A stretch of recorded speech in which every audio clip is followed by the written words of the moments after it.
It is now my great pleasure to welcome, where is he? Next to me.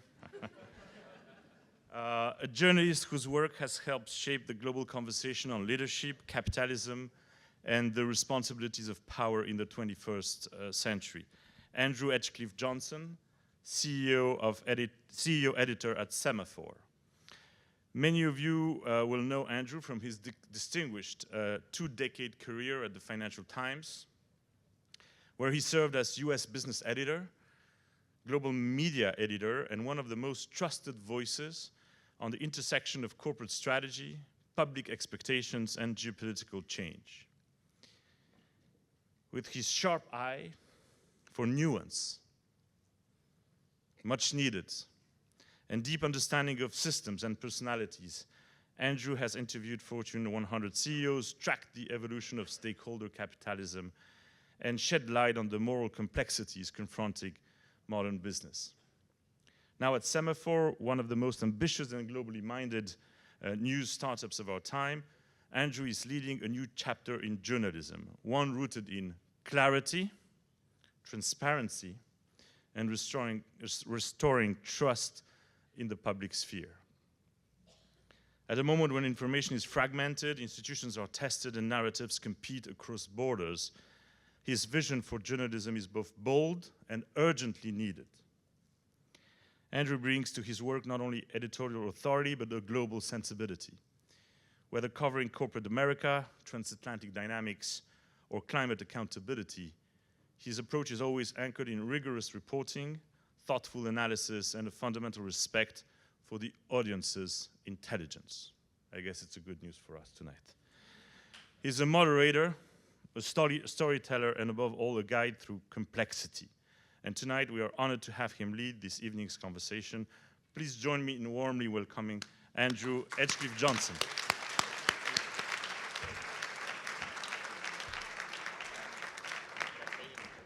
Congratulations, félicitations. I'm delighted to turn the attention away from myself now after that very generous introduction by Slawomir, but thank you. And thank you to the Sciences Po American Foundation for having me to be part of this celebration. I think it shows the broad-mindedness of Sciences Po that they invited an Englishman to do this. So particular thanks. Catherine, I have to start with what it was like on that oil rig on your first job. How did you end up there? What set you on the path that made you want to be on an oil rig in the Congo? Yes, good evening everyone, and Slavo, great job. I think, frankly, I wish I didn't have to speak, because I think it's better when you say it. But yeah, I came out of my engineering school wanting to live a different life, and a little bit be where I was not necessarily expected. I was in Paris. I was, going with my friends, and I did an internship, and I was studying coding for 6 months in front of a PC, and I realized that I didn't want my life to start like this, and I wanted to do something really different. And so I saw this company that was recruiting for field engineers, and field engineers was so exotic to me that I just applied. And after a while, actually, the recruiter told me a few years after, I stayed with this company for a long time, and I had a great career. And he said, we had a lot of doubts about you. We really didn't think you fit at all, because they were looking for people working on their cars during the weekend and doing stuff with their hands, and I was not at all like that. So I decided to go, and with this sentiment that Sciences Po, Centrale, it's about freedom. When you are lucky enough to have such an education, you know that you can make mistakes, especially when you're young. And so I felt like, well, it doesn't work. It's okay. I'll find another job. And so I decided to give it a chance. And indeed, I ended up going to Congo, and it was an oil rig offshore. And I was the first woman on that oil rig. There were women on other oil rigs, but on that very oil rigs, I had not seen a woman yet. And so out of 100 people, so you do have a lot of attention on you. So at the beginning, you just have to to adapt and make yourself accepted, and then that happens, and then it was incredible times. Extraordinary start. So you have gone from an oil rig in the Congo to running a 45 billion euro valuation company. Can you set the scene for us a little bit, for those of us who don't know Engie well? How should we understand what the business is today? You span everything from biomass to battery storage. How do you think about what unites it? Yeah, so Engie is a leading actor in the energy transition. We have that in our purpose, by the way. We are here to accelerate the energy transition. And if I'm to simplify a little bit the activities that we have at Engie, is three things. First, production. So we produce energy. We actually produce only electricity. We don't produce natural gas, and I have to say that because then I get into big discussions with Patrick Pouyanné, Total, and so we don't produce natural gas. We produce electricity, and half of it roughly is from renewables. Okay.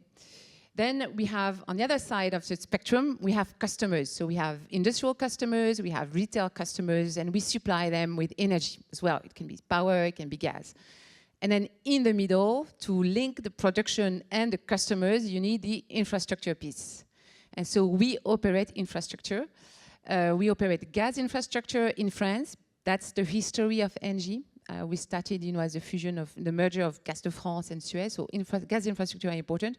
But more and more, we are also operating power infrastructure. Obviously, electrification is very, very important to us. So production, customers, infrastructures. We are a utility. This word sometimes means it's boring. Actually, I love utility. Boring is sometimes good. And utility has this notion that we also have to be useful to society. And I think that's really important because we think about the energy transition as bringing solution to society. So we're not here to produce, for example, electrons when it's not needed. We want to produce what we call the smart electron when customers need it, which means it's not just about bringing solar panels, on the roofs or on the grounds, and then wind farms. No, you need to also have the storage solutions, and you need to be able to integrate all this so that the electron gets produced when we need it the most. All this, for sure, is to keep the system as affordable as possible, because obviously if it's too expensive, then people can't afford it and don't want it, and then you have the famous backlash. So sorry, I'm a bit long, but maybe just a few numbers. 100,000 people, more or less, 31 countries. We are still very big in France, but we are also big in the US. We are big in Brazil and Belgium and a few other countries. All right. And Slawomir referred to the transformation strategy that you've had since becoming CEO. Can you describe for us what you've had to do under that umbrella? Yeah, so I've been now, it's my 5th year as Engie CEO, so we've undergone indeed quite a hefty transformation. Doing things that CEOs do. In fact, remember Slawomir when we first met and we were comparing cards, and you're in banking, I'm in energy, and it was quite similar, the themes that we were tackling. It was really about refocusing the company, making choices. We're a big industrial company. We can't do everything because the things we want to do them well. So we had to make some bold decision, courageous decision, I guess, of big disposals. Say, these are great activities, but it's not for us. So refocusing our activities, both on the geography, but also on the type of activities. So that's one thing that we did. Obviously, managing the crisis. I think you mentioned the Ukrainian crisis. We also had to deal with our nuclear exposure, which was a big deal. The thing that we did in Belgium. So refocusing the organization. I think what was also really, really important is to align our business and our value creation with the purpose of the company. So making sure that everything we do contributes to accelerating the energy transition so that we are not in greenwashing. Because the whole idea is that if you do the energy transition but you don't make money, then it won't last. You need to find a way to make money while doing the energy transition, and it's the only way you can really have a sustainable model. And I think this reconnection of, value creation and purpose was really, really important. And this is something I'm so attached to, because I think otherwise, people just stop believing, and then you have this big disconnect and disengagement in the organization, which is not good, as well as having problems to continue to invest, because we invest 10 billion a year, and for that you need to make money. If not, it doesn't work.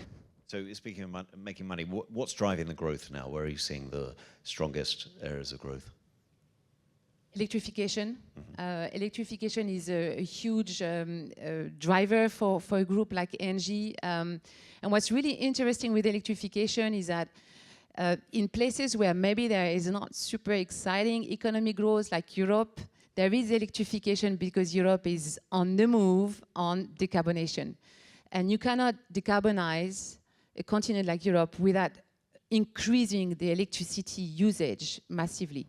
So to give you a few numbers, today in Europe, electricity represents about 16 or hardly 20% of the total final energy usage. And if you want to get to zero carbon by 2050, you're going to have to increase that 20% to 50%. So even if you say, there's not going to be a huge economic growth, you can see that we're going to need a lot more power production. So that's a key driver for us, and we are very strong in Europe, so that's good. In other places, maybe closer to here, maybe it's not so much decarbonation anymore, but it is load growth or demand growth. So it is data center, it can be AI, it can be crypto, it can be hopefully also continued economic growth in the country. That will drive demand growth, and for that, renewable projects, batteries, are very key components of meeting the demand growth. And why is that? Because renewables, I think it's very important for people to realize, but they are the fastest to market today. So if you want power in 2 years' time, in 3 years' time, good luck trying to get a new gas generation plant, but we can get you solar projects and wind projects. And with some batteries, you're going to get a pretty good profile. Sorry, I'm doing my advertisement here, but I have to. So, look, you touched there on the very uneven pace of the energy transition in different parts of the world. Can you give us your sense of the state of that transition, big picture, beyond what you're doing at Engie, and what are the biggest hurdles now in the path of building this new, these new carbon-neutral energy systems that we're going to need? Are we off track, particularly in a country like this? Well, maybe a few, I'm a CEO, so CEO, we are always optimistic. Otherwise, it's really difficult to lead organizations if you're only looking at the glass half empty. But I think it's quite spectacular what has happened on the energy transition front. I think you have to take a little bit de-zoom from maybe just the US and look at the rest of the world. Last year was yet another record in 2024 of renewable installation across the globe. And that was up 15% versus the prior year. I think it's really important to follow what's happening in China. China is amazingly committed to this energy transition. Maybe they don't call it that way. What they see with renewables is affordability, is lower CO2 content, and it's also a way for them to obviously develop their incredible industrial strength, focusing on green tech. It's amazing what's happening in China. And so in 2023, 60% of the additional renewables installed in the world were actually installed in China.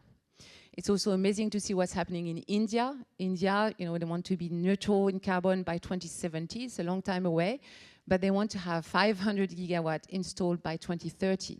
They are going fast and furious. And India, China, they install all this stuff maybe for climate, but maybe not just for climate, because they see that as a way to be more competitive.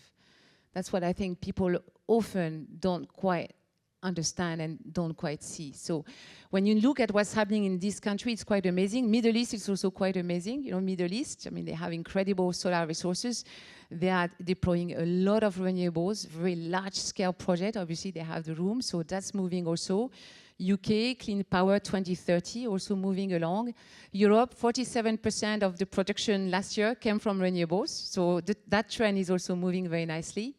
And then here in the US, look at Texas. I think it was last year that Texas produced more power from renewables than from the other technology. I think maybe, Dave, you can correct me, but I think, so it is happening. The trend is indeed underway.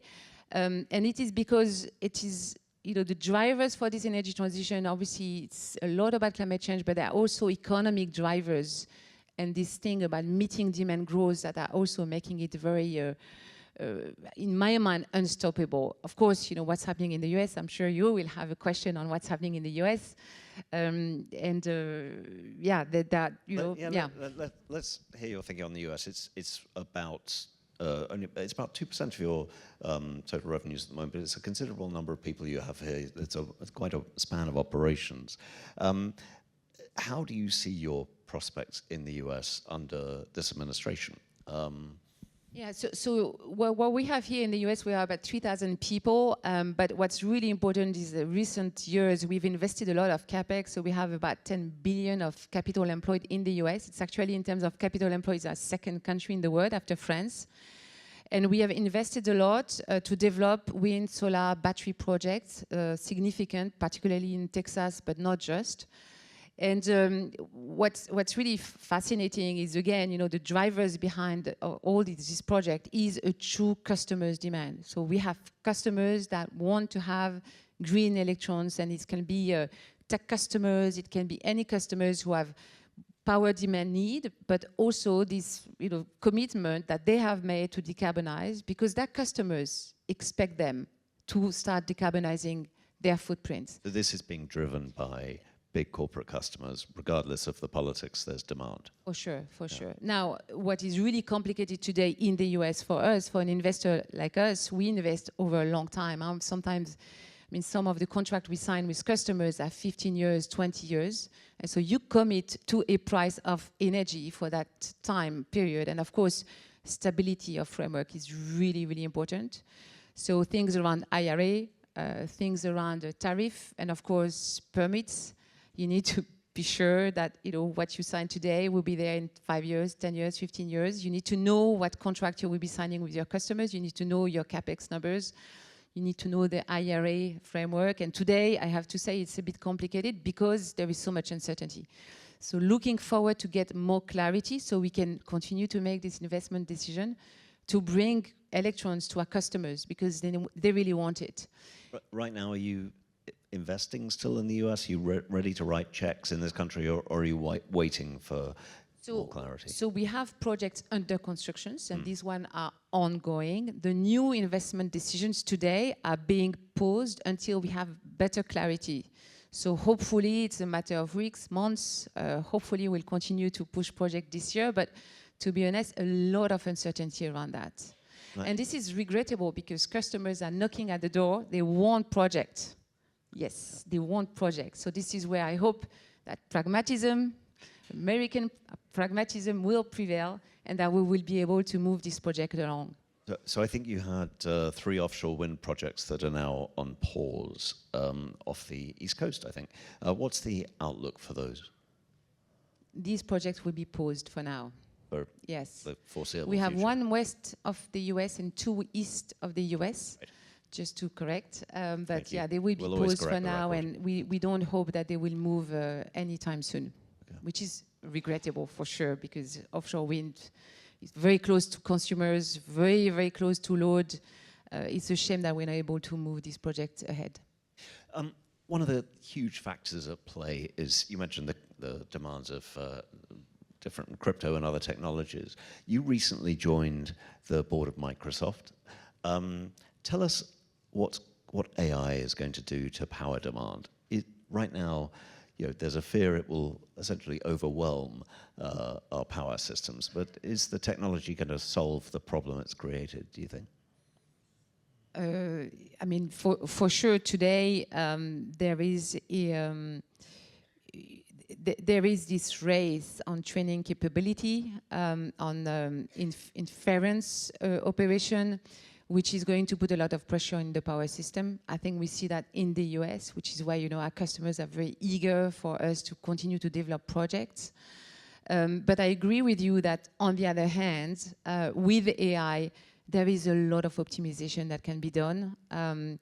Everything is so sub-optimized. I think Slawomir, mentioned when when this thing happened in Europe and we decided to launch this call for action on sobriety, it's amazing how much waste there is in the system.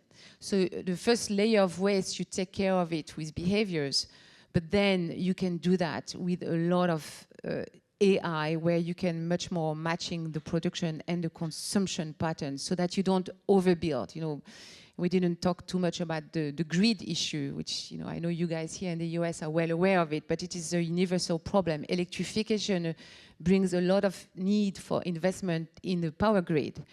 And of course, you don't want to overbuild power grid. So here, AI has a lot of application so that we just only invest in what is exactly needed. That is going to be so important. We've had this extraordinary example of the fragility of power systems in Europe, where Spain and Portugal went dark. And you want me to tell you what happened? Well, I wonder whether you'd studied it, or whether you have a specific insight into what it was that caused that, or more broadly, whether you think it tells us something about the fragility of our systems and what still needs to be done to make them more sustainable. No, I honestly don't have insight on what happens. There is a investigation ongoing. We do have assets in Spain, so we will be quite close to what's the root cause. For me, the one thing which is really important is to think about the electrical and the energy system as a system. And to make sure that you have enough resiliency, for sure. I mean, just nothing that is not obvious, and including generation profiles, energy storage, and having enough different kind of generation is going to be really important. Right.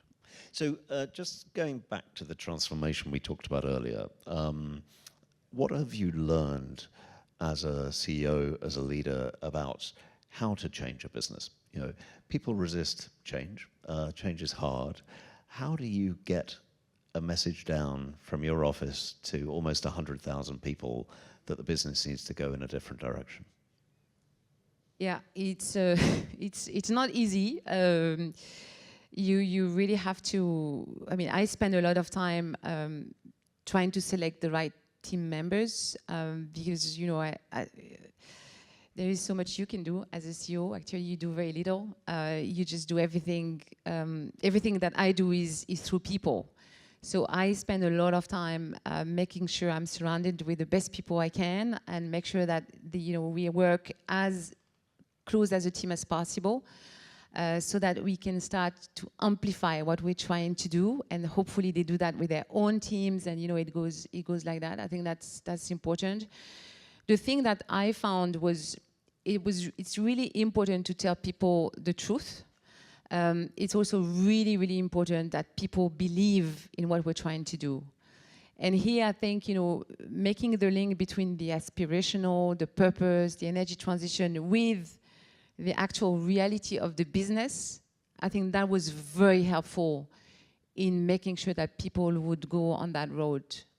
I really think that it was missing. When you arrive, you always look for things that are not great in the company so that you address them and you move forward the business. And I really thought that there was this huge vision, but it was so disconnected from the reality that people were lost. And so I tried to reconnect the two, and I think that has helped embark the people. And I think then, once you start to have a bit successes, then the confidence of the teams in themselves, in the company, comes back, and I think then it's much easier. But still, it's still a challenge. And one of the big challenges we have as CEOs is that people don't tell you the truth. That's a big issue. Not telling the truth to you. No, they don't tell you the truth. Right. They're trying to think, what does she want to hear, and then. So how do you get around that? How do you break through that? That is really difficult. It's really difficult, especially when you come from outside. Yeah.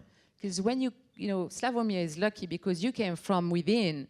So when you come from within, you have people who've known you as a baby, and so they still see you a bit like they knew you before, and so they'll tell you things. But when you enter a company as a CEO, they only know you as a CEO. So it's really difficult. So I try to create, forums and meet with employees and try and really get them to talk to me, but that's really difficult. That's fascinating. So, we talked a bit about the beginning of your career and obviously where you are now. What do you think shaped you most on the path from that oil rig to this role as CEO of Engie? What turned you into the leader you are today?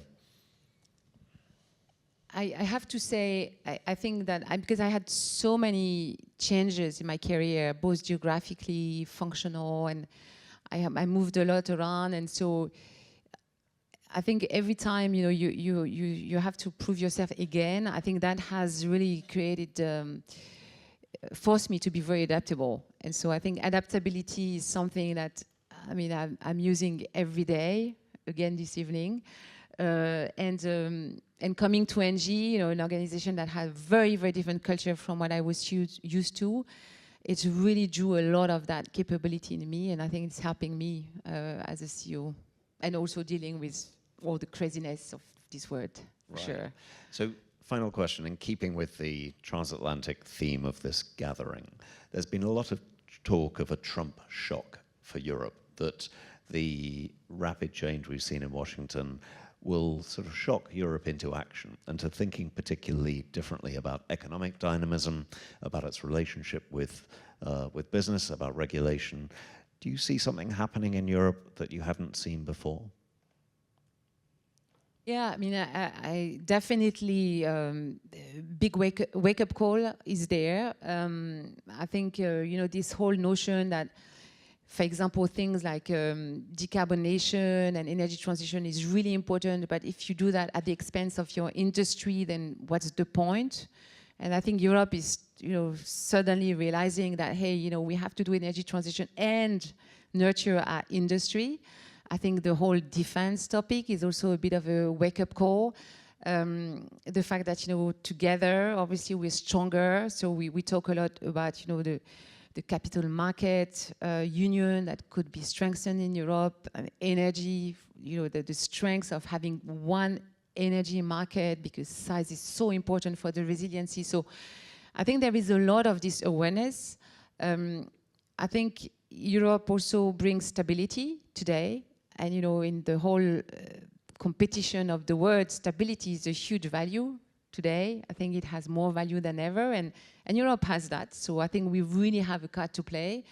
I think where Europe continues to fall short a little bit is the pace. I think we're just too slow in everything. And so today, we are all, as CEOs, very eager to see Europe not just realizing things and having the right, reading the right reports, and you heard about Draghi report, etc.